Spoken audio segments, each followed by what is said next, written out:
Hey everybody, welcome to the 1804 show, chapter 2. I'm your host, Dollar Will, and this is another episode of 1804 History. I wanted to send a shout out to everybody who support me, who follow me. Make sure y'all subscribe to the YouTube channel, the 1804 chapter 2. And let's get this episode started.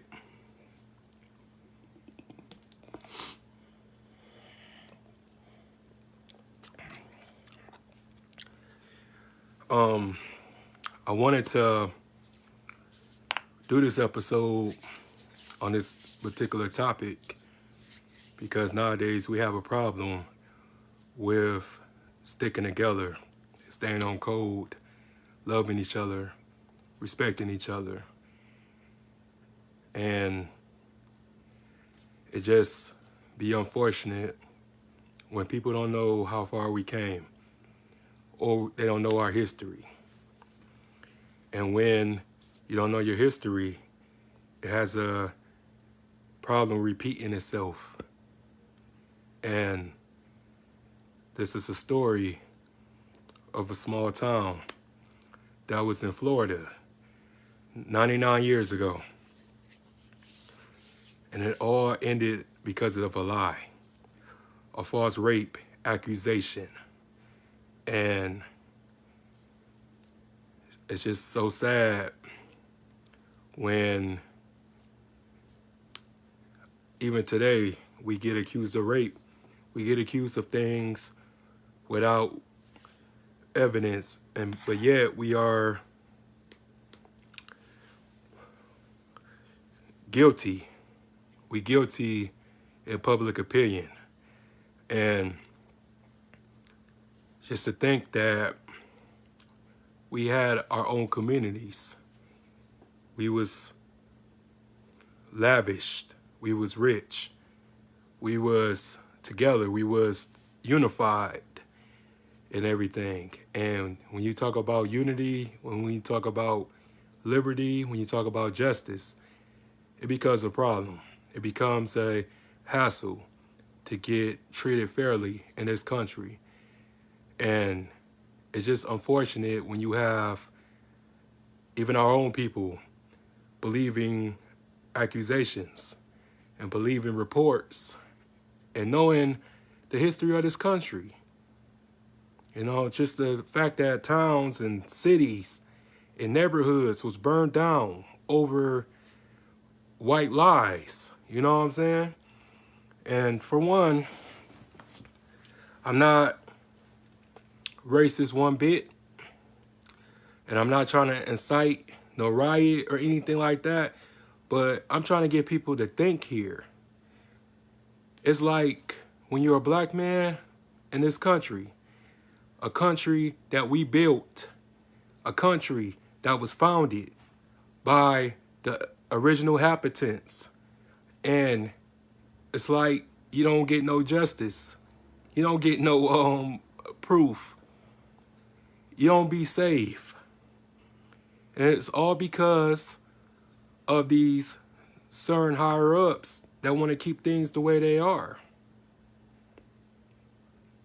The biggest mistake that we made as a people was integration. Because we had land, we had property, we had equity, we had income that stayed in the black community. But yet, we don't have that anymore because we too busy spending our money at places that we're not wanted. We're too busy working at places that we're not wanted. We're too busy killing each other, poisoning our people with these drugs, prostitution, solicitation, everything. We so busy trying to gain validation from outsiders and gain advice from outsiders when we need to start focusing on our own problems. And this is right here is a clear example of what one lie can do to innocent people. because when you tell one lie, you got to cover it up with more lies. And this 22-year-old by the name of Fannie Taylor, who was having an affair with her husband, when he went to work to make a living for his family, but he married a Jezebel. He married the town thought, and she ended up being beaten up by an unknown white man. And basically, he escaped to Rosewood because they was from a town called Sumter, only 2 miles away from the city of Rosewood. And he pretty much went into Rosewood to flee, basically. And neighbors heard her screaming outside and, pretty much came to her rescue. And they was like, "What happened, Fanny? What's going on?" And then she said that she was raped by a black man. So people didn't know what really happened. So then he went by the person who just escaped from a local chain gang by the name of Jesse Hunter. And Jesse Hunter was never caught in Rosewood. That was just an excuse for them to go and kill. But they knew off the bat what really happened, but they wanted to cause terror. They wanted to murder people. They wanted to destroy people because of the jealousy of just the fact that they didn't have what the local blacks had at that time. And we need to just keep in mind the jealousy that occurs even today. The jealousy is really what caused us a lot of pain, a lot of anguish, because people rather envy you for working hard and for being educated and being business oriented and goal oriented, to the point that they don't want to change. They don't want to work. They just want handouts, and they get mad at you because you have a mind. You have the initiative to create something off the ground. So they went to a colored man's house by the name of Sam Carter because they got some dogs, and they sniffed to the house where his scent was at. So they told Sam Carter, either you tell us where Jesse Hunter is, then we're going to kill you. We don't want to kill you, but we're going to have to kill you if you don't tell us what we need to know. So he told people that I don't even know no Jesse Hunter, and ended up being murdered on the spot.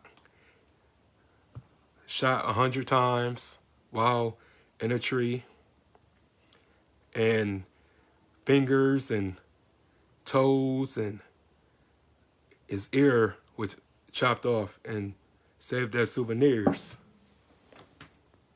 Sorry, guys. Getting me something to drink.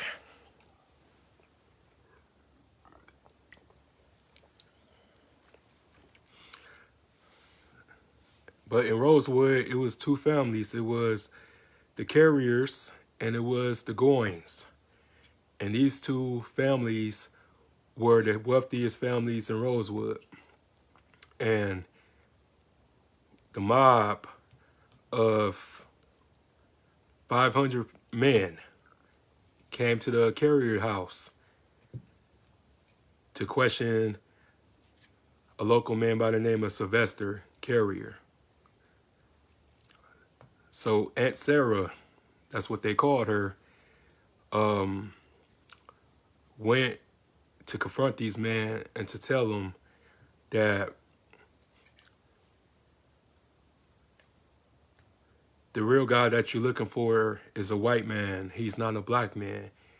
And immediately somebody shot her in the head. And when Sylvester heard the gunshot, he went to the porch and grabbed his mom's dead corpse and brought her back into the house. And two white men came and approached the house and was shot dead on the spot.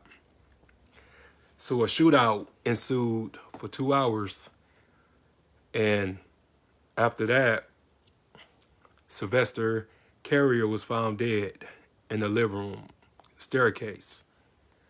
But in the movie Rosewood, they said that he survived.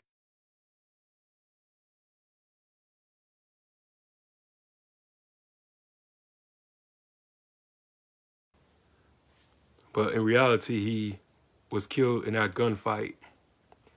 So in the movie of Rosewood, it wasn't what and how it really happened. And to be honest with you, the studio figured that it would be a lot better to add on characters and make up a lot of anomalies so it can be passed into theaters, because the true story is too graphic. It was too much to show, because not only that they killed men, but they killed women and children as well. You know, nobody was spared. Not even little kids was spared their lives. Like, they just went around just killing people, all because of the fact that they was black. And when you realize just the heinousness and the evilness that occurred back in them days, where you would just kill little children for no reason. And it just really pisses me off watching that movie again, even as an adult, because it just, when do we get it? When do we understand that they don't care about us, because we don't care about us? Once we care about us, then everything would be good. Everything would be sweet. Once we realize the powerness that we obtain amongst each other, and just the fact that we need each other, regardless of how much money you got, what kind of car you drive, what designer clothes you wear, we need each other. And it's time that we hold our own selves accountable. You know, just how we treat each other. We treat each other ugly. We treat each other like we hate each other. You know what I'm saying? There's no unity. There's no justice amongst us. And it's time that we hold each other accountable.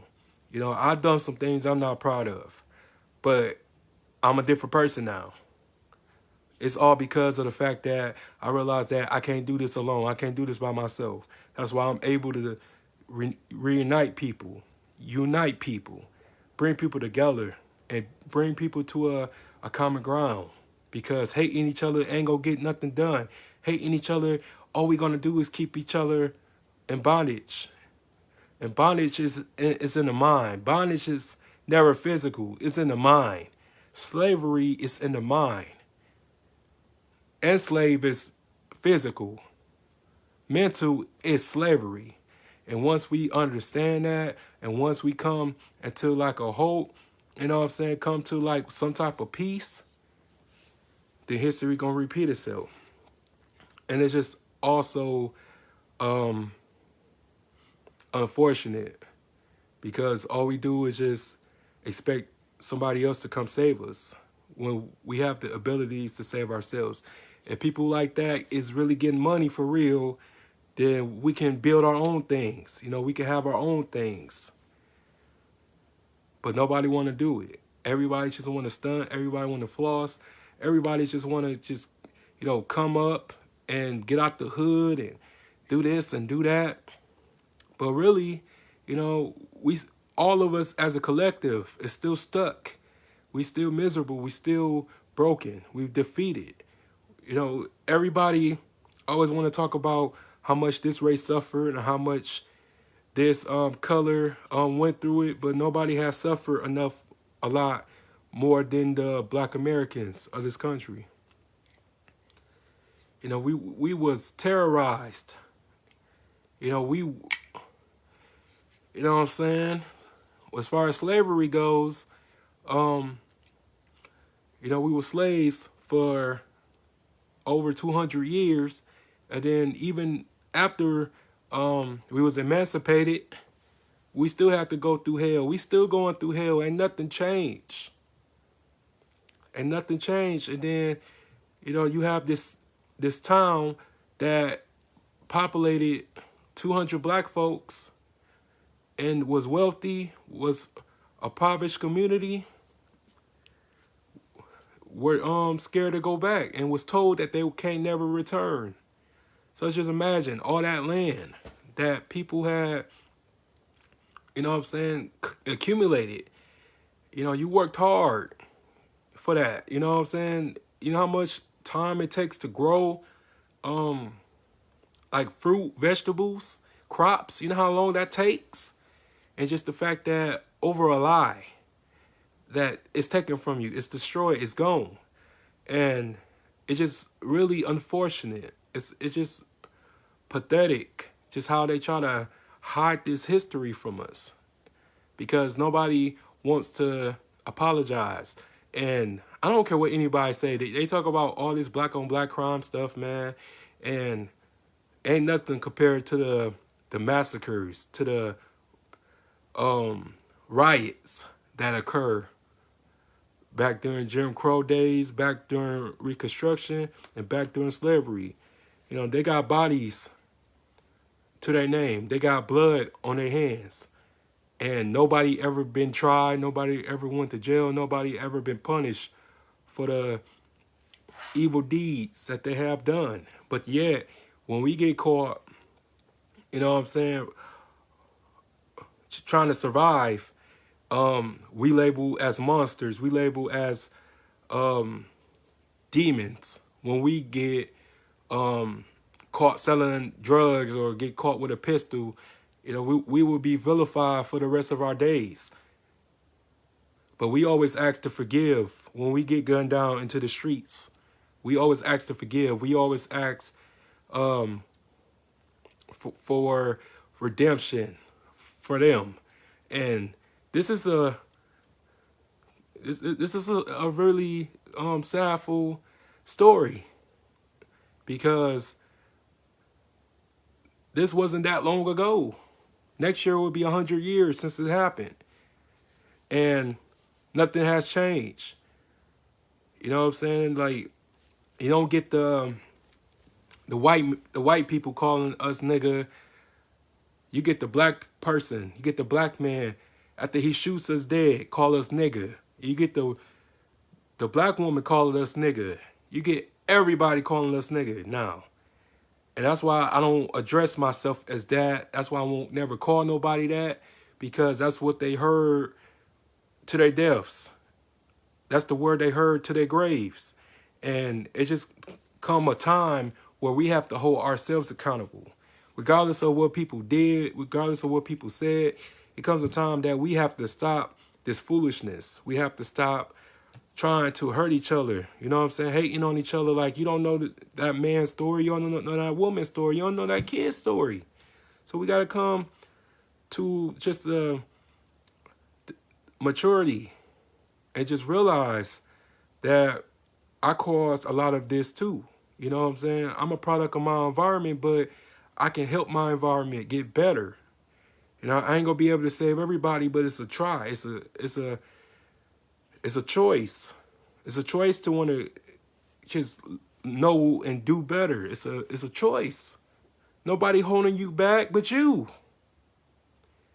And one thing I can agree with white folks is that whenever they had an issue, whenever they had a problem, they went and grabbed and joined together and went to people's houses and came and got you.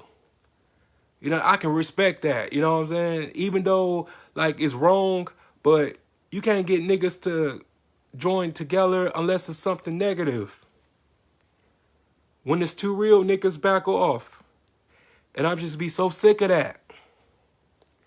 I be sick of that. And yes, I'm going to call them niggas until people start acting like men and women. and these teenagers, like, it's just sad. It's just sad because it's like, you know, we supposed to be the OGs now. You know what I'm saying? And who they got to look up to when all of us is fighting and being just disruptive and being chaotic and being condescending. Like, who the young people got to look up to when we behave this way? You know, and I understand, like, it's a time and place for everything, but you don't really realize who be watching you. And when you realize who watching you, you really gonna tread lightly, cause it's bad enough that we keep these negative images in our communities, and we keep these beefs and stuff like that. Like, a lot of this beef stuff be stupid. A lot of these disagreements, it be childish, and it's like we in a we're in a time where when you have an opinion, when you go against the grain, when you don't like certain messages don't coincide with each other, people ready to lynch you, ready to start smear campaigns over you. And it's like you can't have a different opinion, you can't think differently, otherwise you will be picked on, you will be outcasted. And we need to stop doing that. Everybody has a right to be their own person and think and believe whatever they want. And I know a lot of people don't believe or don't agree with everything I say, and that's fine. But I'm entitled to say it under the First Amendment. I'm entitled to speak my mind.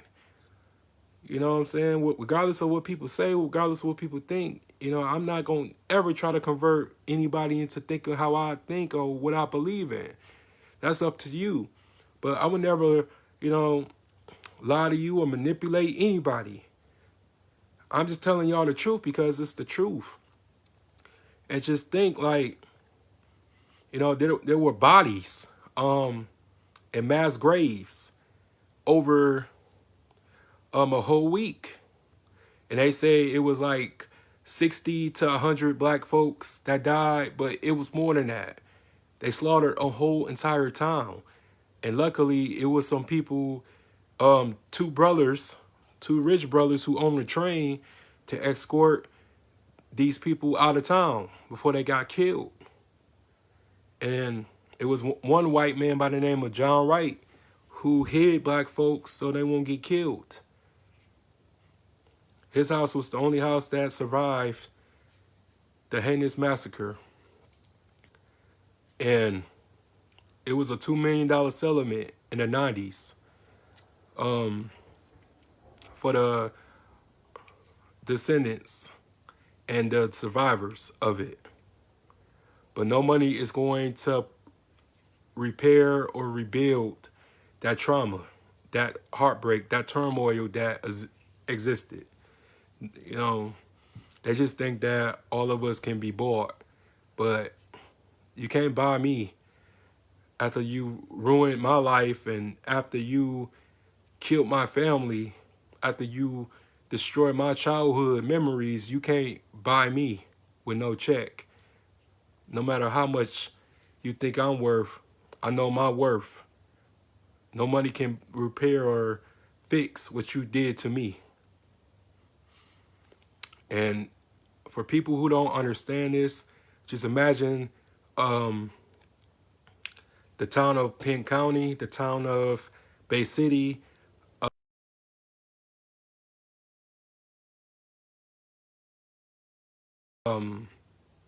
Exesville, everybody, like from every white man from those 4 counties coming to the east side of Saginaw to kill you. But yeah, we got to do better, y'all. It's just time that we just learn how to help each other, man, because I'm not your enemy. I never was your enemy. And that's it. Make sure that y'all like, comment, subscribe to the channel, and I'm out. Peace.